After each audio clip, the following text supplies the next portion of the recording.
Titik berat merupakan suatu titik pada benda yang mana gaya berat benda bekerja secara efektif. Dalam pembelajaran fisika, titik berat bisa terletak di luar benda. Misalnya cincin memiliki titik berat di tengah-tengah lubang cincin. Dalam pertemuan ini saya akan membahas sedikit tentang titik berat. Jadi titik berat itu adalah merupakan salah satu komponen ilmu dasar untuk menganalisis bangunan-bangunan teknik sipil. Titik berat juga merupakan salah satu modal dasar buat engineer teknik sipil dalam melaksanakan tugas menganalisa bangunan-bangunan teknik sipil. Kita lihat apa yang dimaksud dengan titik berat. Jadi yang akan kita bahas adalah menghitung suatu titik berat benda tegar. Tentu yang kita hitung itu adalah benda tegar, karena benda cair atau benda gas itu tidak dapat kita tentukan titik beratnya. Kira-kira yang kita maksud dengan titik berat, saya mengambil satu ilustrasi yang mudah dipahami. Nampak di gambar paling atas sebelah kiri. Ini gambar pertama menunjukkan ini bukan titik berat, ya, karena tidak ada keseimbangan pada suatu balok yang terletak pada suatu peletakan. Yang dikatakan titik berat, gambarannya seperti ini. Yang gambar kedua, di mana suatu balok, ya, dalam peletakan itu menunjukkan suatu keseimbangan. Jadi yang tempat peletakan inilah, ya, di mana dia terletak, ya, sehingga balok itu mencapai keseimbangan. Itu yang kita katakan titik berat. Nah, di atas permukaan bumi ini semua bangunan-bangunan itu dalam keadaan seimbang. Jadi yang bangunan yang dapat berdiri dengan kokoh itu dalam keadaan seimbang. Tentu tadi yang dikatakan ya sangat mempengaruhi, ya. Untuk menganalisisnya kita harus memahami, ya, sebagai komponen dasar adalah titik berat. Jadi untuk menganalisis bangunan-bangunan teknik sipil yang ada di permukaan bumi ini. Adapun definisi daripada titik berat. Titik berat ya terletak pada titik di mana resultan momen gaya dari setiap gaya gravitasi partikel berjumlah 0. Ketika momen gaya bekerja pada benda bernilai 0, hal ini menunjukkan benda dalam keadaan seimbang. Kemudian, titik berat juga dikatakan sebagai suatu titik di mana resultan gaya gravitasi partikel-partikel terkonsentrasi pada titik ini. Maksudnya, kita lihat gambar yang sebelah kiri bawah, suatu benda. Kalau ini kebetulan bendanya terbagi rata, ya. Ini gaya gravitasi yang bekerja itu pada benda di sepanjang benda ini merata, sepanjang benda ini merata. Kemudian yang dikatakan resultan gaya gravitasi, di sini saya beri tanda suatu gaya yang kita buat lebih besar dan warna merah di sini. Inilah resultan gaya. Dan resultan gaya ini akan selalu bekerja pada titik berat suatu benda. Nampak di sini, resultan gaya bekerja pada titik berat.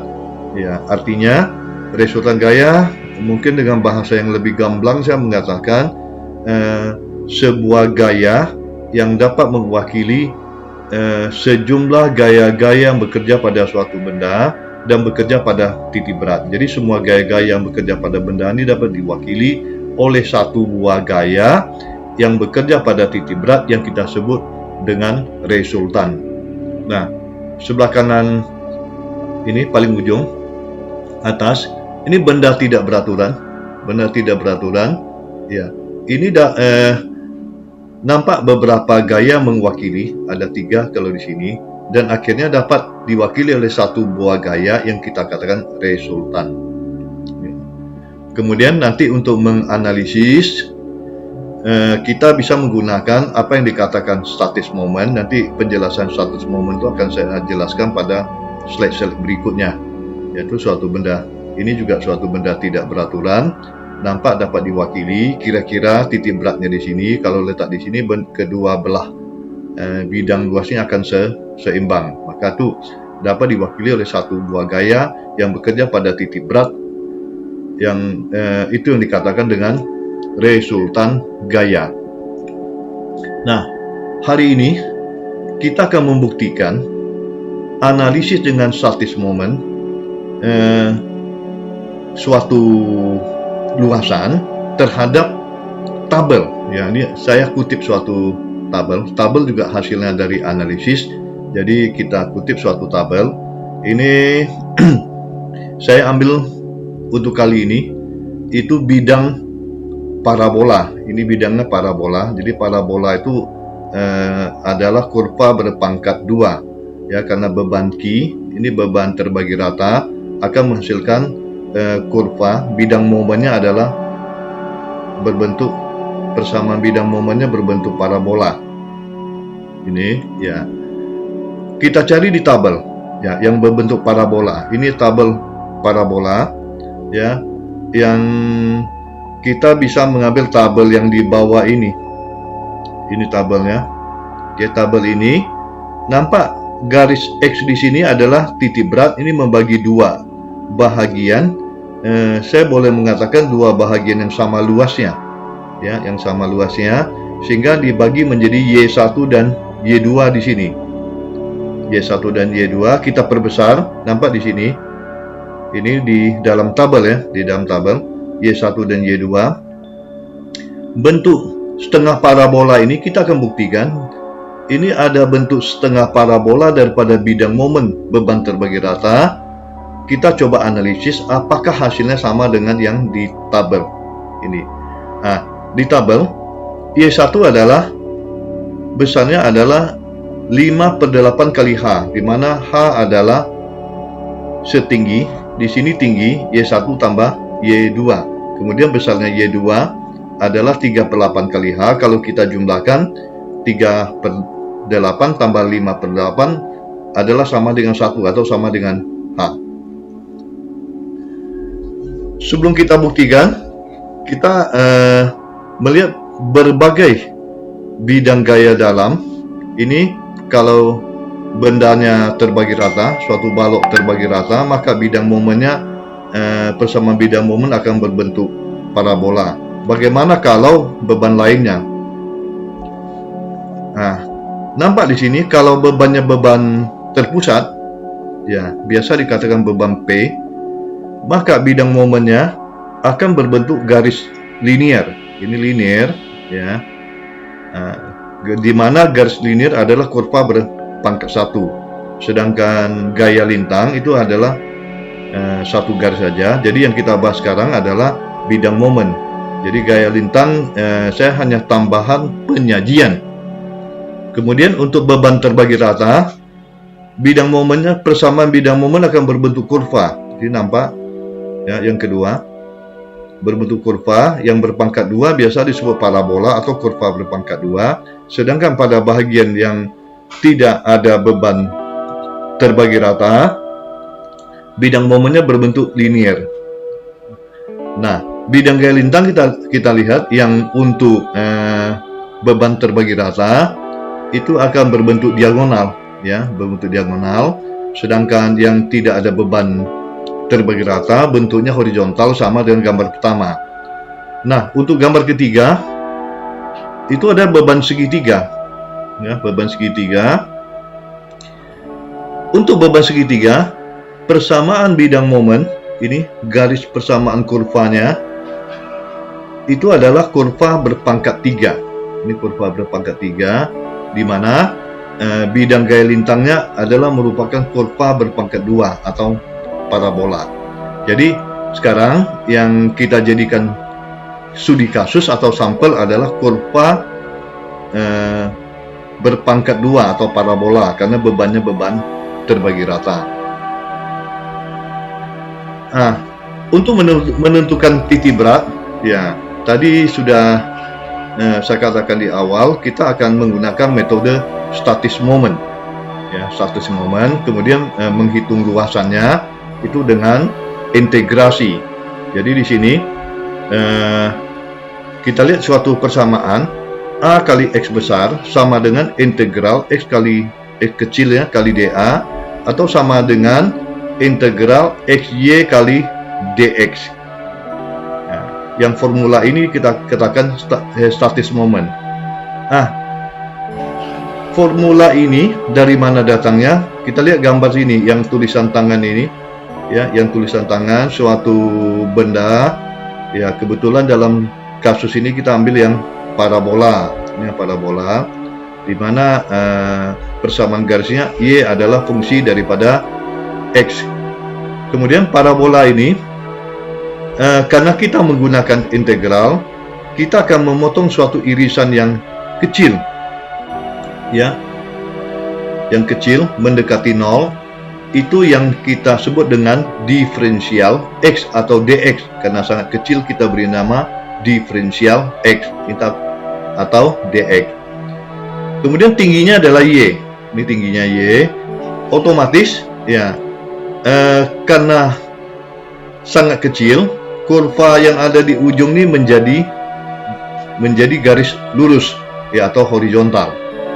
Maka luasan bidang kecil atau luasan irisan kita katakan diferensial A karena sangat kecil, dA. Kita beri simbol dA ya. Nah, statis moment ini kita akan menyamakan momennya ke salah satu garis ya, salah satu garis. Kita pilih di garis ini garisnya, di garis pas di titik nolnya kurva. Jarak antara dA, luasan irisan terkecil, ke garis yang akan kita tinjau kita beri nama X kecil ya. Kemudian jarak antara titik berat keseluruhan kurva ya, keseluruhan kurva kita luasannya kita beri nama A, tidak tertulis di sini ya, harusnya ada tulisan ini A, kita beri nama A. Jaraknya kita beri nama X besar ya, ini X besar. Nah, disinilah yang apabila A kali X ya, luasan besar dikalikan dengan jaraknya ke sumbu Y yang kita tinjau, besarnya akan sama dengan luasan kecil dikalikan dengan jarak ke sumbu yang kita tinjau.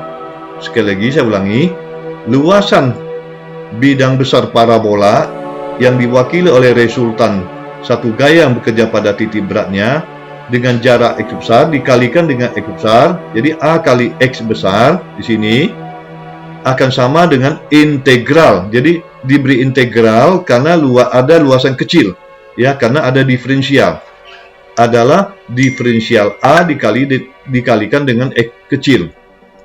Maka AX besar sama dengan X kali dA, di mana ya persamaannya menjadi X kali Y kali dx, karena dA itu adalah Y kali dx. Jadi dA adalah Y kali dx. Maka AX menjadi integral X kali Y kali dx. Ini keterangan penjabaran rumusnya. C, letak center line-nya pada titik berat. Nanti di titik berat ini ada C, harusnya ada C di sini. Kemudian AX momen keseluruhan luasan. Jadi luasan besar dikalikan dengan jarak X besar tadi, itu adalah AX. Kemudian dA luasan komponen sangat kecil, itu adalah luasan irisan yang tadi ini, yang irisan. Dan AX jumlah momen dan komponen luas yang kecil ini. Jadi A kali dengan X-nya. Jadi ada sigma daripada jumlah luasan yang kecil-kecil. Ya, itu dikatakan jumlah momen dan komponen luas. Kemudian di sini ada Y-nya. Kita akan melihat berapa besar Y pada contoh kasus yang kita tinjau. Ya, Y di sini gambar ini nampak Y adalah fungsi daripada X. Kita hitung berapa besarnya Y di sini. Nah, contoh beban terbagi rata yang kita ambil, bila kita karena untuk menghitung persamaan bidang momen, kita akan potong suatu titik ya, potong suatu titik, kita beri suatu garis, ini garis potongannya di jarak X dari tumpuan A. jarak X, maka besarnya momen pada titik X ini ya bertepatan dengan garis X adalah besarnya RA dikali dengan X karena arahnya arahnya serak bawahnya. Nanti di sini ada serak bawah ya. Serak bawahnya tertarik, dia positif. Kemudian untuk resultan gaya yang terpotong ini bebannya adalah Q, panjang beban adalah X, maka resultan gayanya akan menjadi QX ya. Q, bebannya Q dengan panjang beban adalah X, resultan gaya menjadi QX. Resultan gaya dikali dengan jaraknya. Kalau jaraknya tadi ini X, ini kan resultan gaya ini berada pada titik berat, berarti di setengah. Maka itu pengaruh titik berat itu selalu kita berhubungan dengan titik berat.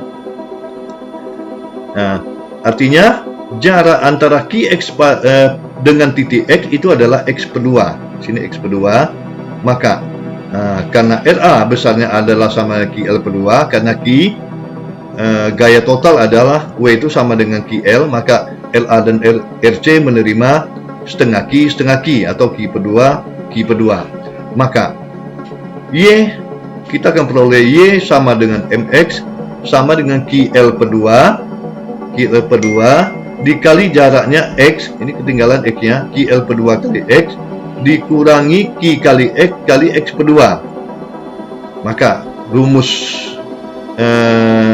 hasil akhirnya adalah MX sama dengan QLX, ini ada kali X ya, QLX per 2 kurangi QX kuadrat per 2.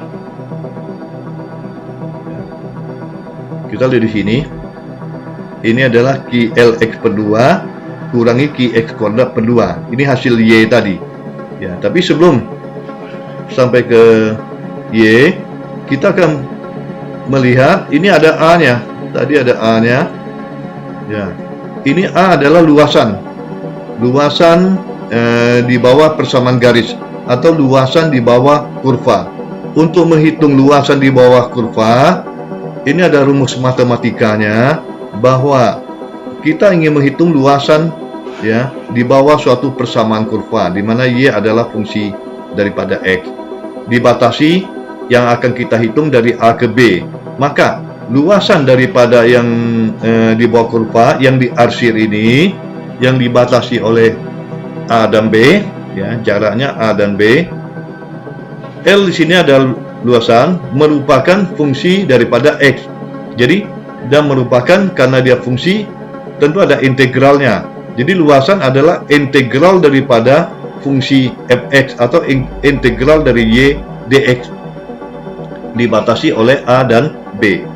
Ini juga sama ya. Kita ingin menghitung AB di mana L adalah integral dari fungsi X dx dibatasi oleh A dan B. Nah, tadi kita sudah menghitung luasan, dapat menghitung luasan A, kemudian ini dapat menghitung Y-nya ya. Di mana Y tadi adalah QLX. Kita masukkan nilai Y QLX per 2 kurangi QX kuadrat per 2 kali X, ini X-nya tadi, dikali X dx ya. Dan batasannya adalah 0 sampai L per 2. Kita lihat sini. Jadi ini yang akan kita hitung itu setengah parabola, di mana jarak keseluruhannya adalah L, sedangkan setengah daripada parabola adalah L per 2. Maka batasannya adalah 0 sampai L per 2. Kita beri batasan di integral ini. Jadi hasilnya adalah batasan 0 sampai L per 2 QLX kuadrat, karena QLX kali X per 2, kemudian QX kuadrat dikali X lagi di sini, berarti QX pangkat 3 tetap per 2 dikalikan dengan DX. Kita jabarkan lagi QLX setelah diintegralkan ya, setelah diintegralkan hasilnya akan menjadi QLX pangkat 3 per 6, ini integralnya, kurangi QX pangkat 4 per 8. Nah, ini ada hasil integral QX pangkat 3 per 6 kurangi QX pangkat 4 per 8. Batasnya adalah setengah L per 2 sampai 0 ya, L per 2 sampai 0. Kita isi nilai X, kita ganti dengan L per 2 Yang X pangkat 3, X-nya kita ganti L per 2. Di sini X pangkat 4, kita ganti X-nya dengan L per 2. Maka diperoleh hasilnya Q L per 2 kali L per 2 pangkat 3 kurangi Q per 8 dikali L per 2 pangkat 4. Nah, kita hitung hasil akhir ini ya. Hasil akhirnya kita hitung lagi dengan hasilnya adalah QL pangkat 4 per 48 kurangi QL pangkat 4 per 128. Jadi hasil akhirnya adalah 5 QL pangkat 4 per 384. Tadi integral dari A-nya kalau kita hitung, ya integral A hasilnya adalah QL pangkat 3 per 24. Jadi kalau nilai A ini kita ganti dengan QL pangkat 3 per 24, ya, kalikan dengan X akan sama dengan 5 QL pangkat 4 per 384. Sehingga didapatlah nilai X adalah 5 QL pangkat 4 kali 24 per 384 QL pangkat 4. Ini hasilnya X-nya. Nah, kemudian